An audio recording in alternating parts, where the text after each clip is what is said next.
Subtitles: An interesting story begins. Her inner rebuttal erupted like a volcano. She raced to the hospital with her golden retriever, and the doctor saved the day. The golden retriever's fine, yet a misunderstanding lingers, e.g., we're not jerks. Anne felt guilty and a bit angry. Little did they know, this unpleasant encounter was just the beginning of their romantic tale.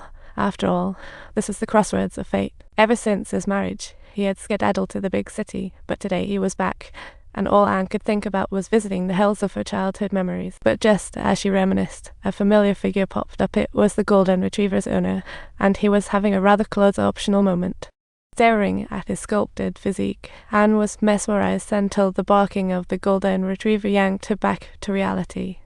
Her daze was broken by the golden retriever, but Anne unfortunately didn't get a chance to talk to him. Seeing her, the man took his golden retriever and left, while Anne, like a lovesick girl, kept apologizing for the morning mishap. But her sincerity was met with indifference and coldness, proving how whimsically cruel fate can be. Back home, Anne was shocked to find that the brooding giant was actually her neighbor. That evening, her childhood buddies threw her a welcome party. To her surprise, she ran into her old admirer, Peter, who eagerly expressed his interest, ready to shower her with kindness. From Anne's rejection, it was clear she had no romantic feelings for Peter, more like trying to swat an annoying fly.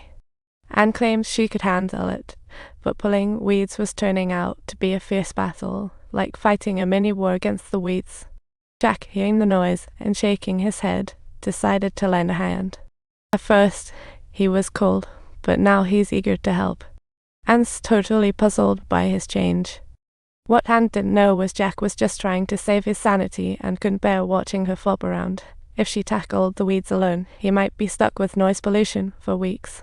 As noon approached, Anne whipped up lunch, inviting Jack to join her, but he was too focused on his work to acknowledge her kind gesture. Anne's kindness failed to move Jack, heightening her curiosity. After work, her mind teemed with questions about him. When she returned home, night had fallen, and Anne relaxed, reminiscing about her favorite TV show, her thoughts drifting back to yesteryears.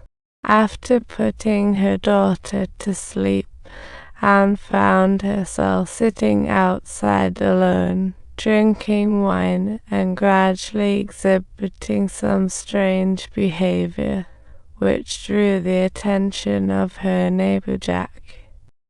With a silly smile, she swirled her drink and asked, "What's got you so busy?" That question stirred up Jack's past sorrows, and as Anne approached him slowly, before she could express her feelings, he picked her up and plopped her onto his sofa like it was a sitcom. He kindly offered Anne a glass of warm water, but she ignored it and scrutinized his arm instead of just a casual evening. It turned out Jack's tattoos were all child-themed designs, and as Anne expressed her puzzlement, he suddenly went on high alert. Instead of answering, Jack opted to carry Anne home while scheming to learn more about her story. From that night onward, Anne's curiosity about the mysterious man skyrocketed, while Jack caught onto her concealed miseries. In the days that followed, Jack's initial reluctant help morphed into genuine support fueled by compassion. He once thought of paying Anne, but she refused. This time, when Jack faced Anne's dinner invitation, he didn't appear tormented at all. It seemed he was rather enjoying their frequent chat. However, forging feelings between them didn't come easy, especially amid their busy interactions. A small incident that morning altered everything. Jack, returning from dog walking, saw the girl ask Anne tearfully, "Why hasn't Dad visited?" It turned out, birds frequently visited their doorstep, especially after Anne's husband's passed. To comfort her grieving daughter, Anne fabricated a story that those were signs of Dad's visits. Since moving, those feathers seemingly vanished, leading the little girl to believe her father was really gone for good.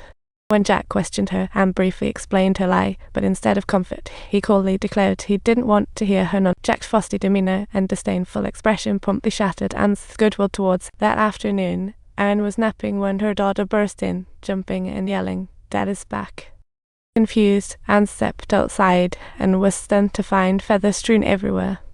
As the fib creator, Anne didn't believe her husband came.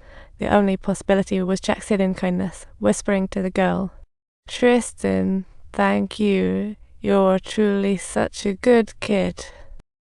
I know you're a good kid." Watching her daughter frolic with the golden retriever at the door, Anne felt an inexplicable rush of emotion.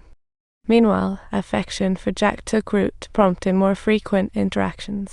After one dinner, fueled by a little liquid courage, Anne finally opened up to Jack about her struggles, discussing the challenges of raising her child. Jack also shared why he always wore headphones. He was cherishing the memories of his child who passed away unexpectedly. He used this method to reminisce the past while helping Anne with her neglected garden. Sympathy was a factor, but more about diverting pain. Heartfelt talks undeniably deepened their bond. After that night, they seemed to open feelings floodgates, finding an emotional outlet. They often sat together, comforting each other, gradually solidifying their bond. Add subscription prompt. If you enjoyed this story, don't forget to subscribe.